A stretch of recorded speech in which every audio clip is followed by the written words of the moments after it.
Welcome to the latest edition of Share Views, which is, I suppose, an oil and explorer special here with Neil Ritson, non-executive chairman of Solar Oil, and Jay Bhattacherjee, CEO AEX. How are you today, gentlemen? Very good. Thank you very much. It's nice to see two CEOs in the room. We'll find out why that is the case later. But I've got some questions from viewers in the sort of Jeremy Corbyn type of way, where you've got people from various parts of the world, normally the north of England, but various parts of the world. Starting off with Tony from Spain, who is an AEX holder, and he would like to know, how is the spud progressing at Toria 2? What is your anticipated range of outcomes, and what result are you looking for what would trigger a move into Toria 3? And that's for Jay. Sure.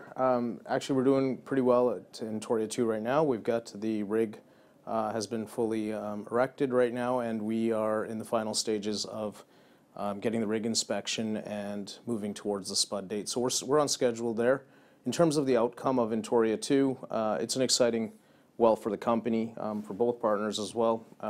And what we're looking for is to develop that basin and open up the play fairway for a long-term development production opportunity there. And you know, we're right on the cusp of being able to drill that, and that's something that we're both partners are looking forward to doing. Another question for you, Jay, to keep you on your toes. Jonathan Mulroy, an AEX shareholder. What are the plans if there is a large discovery for post-drilling development to get the gas and/or oil to market? How quickly might Toria 2 be able to be brought into production? Well, that's what's so exciting about not only in Toria area as well, but all over Rovuma, is that there is a ready-made market there. So depending on the results of Toria 2, we'll look to bring that on as quickly as possible in a variety of different development scenarios which would be present or available to us. There is quite a lot of demand for gas in the area right now.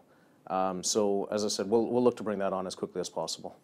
Right, question for Neil, just in case he's got off scot-free on this front. Phil Williams, who is a solo shareholder, what is the fully risked NAV for the NT2 DrillNet 2 Solo? Yeah, Beaufort Securities put out a note about a week ago on us. I'll quote from that since it's already in the public domain.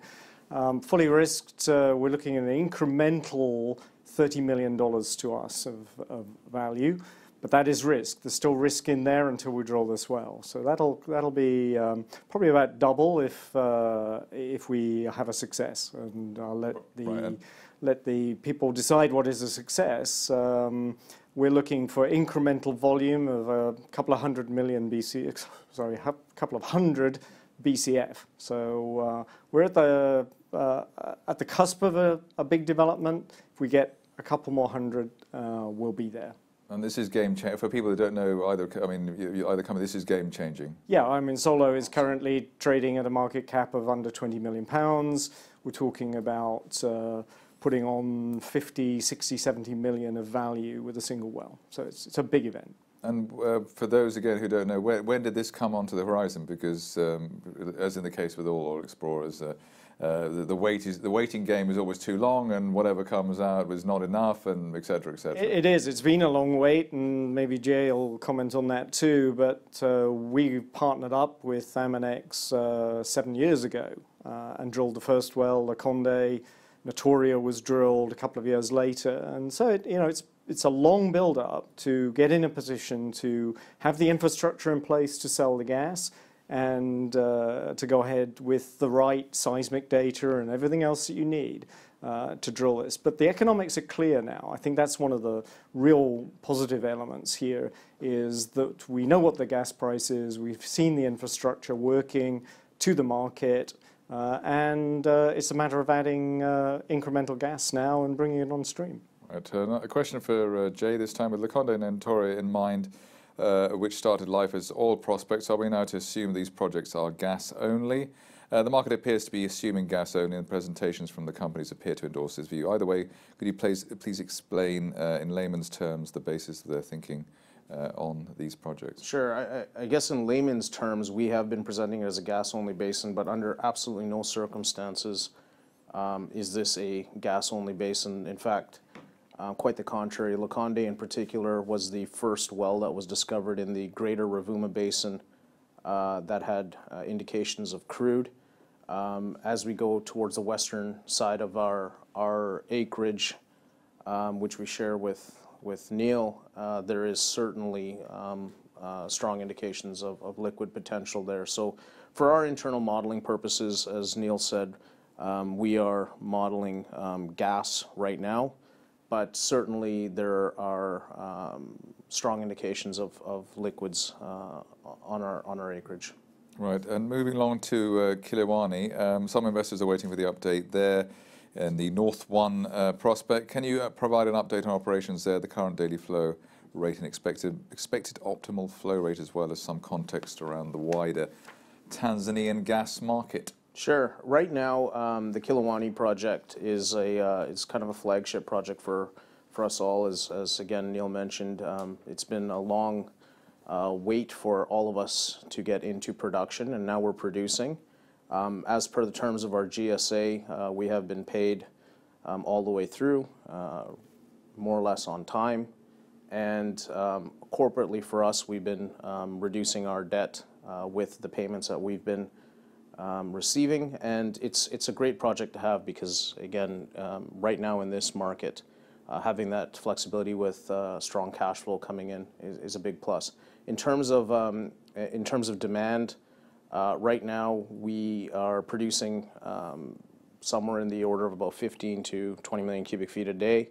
That is demand constrained, but certainly the quality of gas that we're producing is a little bit higher than we thought it was going to be. And we're being compensated for that higher quality of gas. So net, it's been again a very positive project for us. Okay, well, this question is for Neil. Solo's main investments are in Tanzania with AMEX. Could you explain what makes AMEX such a good partner without making Jay blush? And if you're looking for expansion outside Rovuma? Yeah, I mean, Solo is an investment company. We have a portfolio. A couple of our investments are Tanzania. They're both with AMEX. We bought into Kililani late in the day to provide the company with cash flow Jay's been talking about. The original project was Rovuma, and we've stuck with it with AMEX. It takes a long time. We've worked very closely together.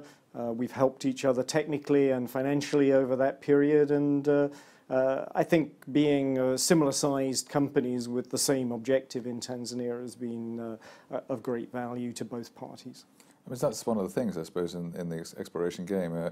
You do sort of need a critical mass. For me, it seems to be companies are too small, too undercapitalized in general, and it makes things much more difficult to get traction, I suppose. Yeah, it does. And Solo's there really as an investor to help projects along. Ones we really believe in, when the operator is very competent where they work with, which AMEX are, they're extremely well embedded into Tanzania and have great expertise there.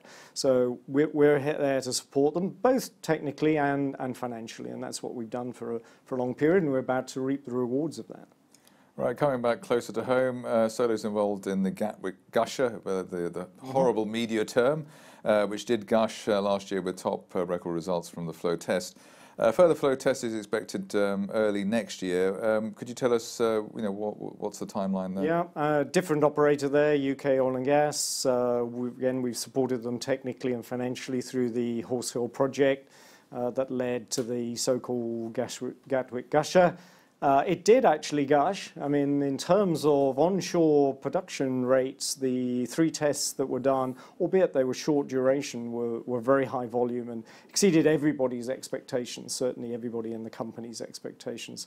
So we need to go back now in the spring, once we get planning permission, to do longer tests to establish the long-term flow rates so that we can design a development for those. But they're conventional. They're a fractured, naturally fractured reservoir and a sandstone known to be able to produce at economic rates. So it's just a matter of going through the proper due process of getting planning permission, carrying out the technical work that you need, and designing a program that'll bring that on stream. So it's one of those situations that if it hadn't had all that publicity and being the big story, it would actually, people would probably like it rather more than they Yes, do. I Or it's in some other country, it was in yeah, Romania I or think something. it was confusing for the market to get the kind of numbers that were coming out. It is a very good development, both in terms of economics and flow rates. It's a well worthwhile project for the companies involved, and indeed some of the evidence that it's thrown up does suggest that there's a lot more potential in the Weald for, at the UK level. It is important on that scale. But for the time being, we just need to go through and prove that in a systematic way and not jump ahead of ourselves. Well, just to finish off with Jay and Aminex, let's just say, if somebody's watching this who hasn't heard of Aminex before, Yep. what's the appeal there, and what's your view of the future there? I think it's actually, if I can speak also for Neil a little bit on this, I think in a very rare situation where you get companies of our size that are, one, producing, but two, not drilling exploration wells. These aren't rank basins. These are appraisal development wells we'll be going into. In particular for Aminex, we're now funded to drill the development program in Rovuma, and as Neil said, we're about to reap the benefits of having that infrastructure in place and really truly kind of leave the exploration appraisal side of the business towards more of the development production side, and that's something that we want to that excitement share with our shareholders. So it's the tipping point, it's the inflection point, all those wonderful management type of phrases that you used. Yeah, absolutely. You know what? Whatever MBA term you want to use out in there, it's there. We're right on the right at not the cusp, but we're certainly right at the point where we transition to a full-fledged production development company versus that drill finance type of a scenario. That obviously helps, because most private investors, they want things done yesterday. I mean, they're very, very impatient beasts. The other thing worth remembering is these developments are all onshore, so relatively low cost and much quicker to turn around. We're not waiting. Same play offshore in Tanzania for LNG. You can be waiting another 10 to 20 years to see your money back on that. We can develop this within months rather than years. That's it for this week's Share Views. Thank you to Neil Ritson, Non-Executive Chairman at Solar Oil, and Jay Bhattacherjee, CEO at Aminex. It's been a pleasure. Thank you very much. Thanks, Zach.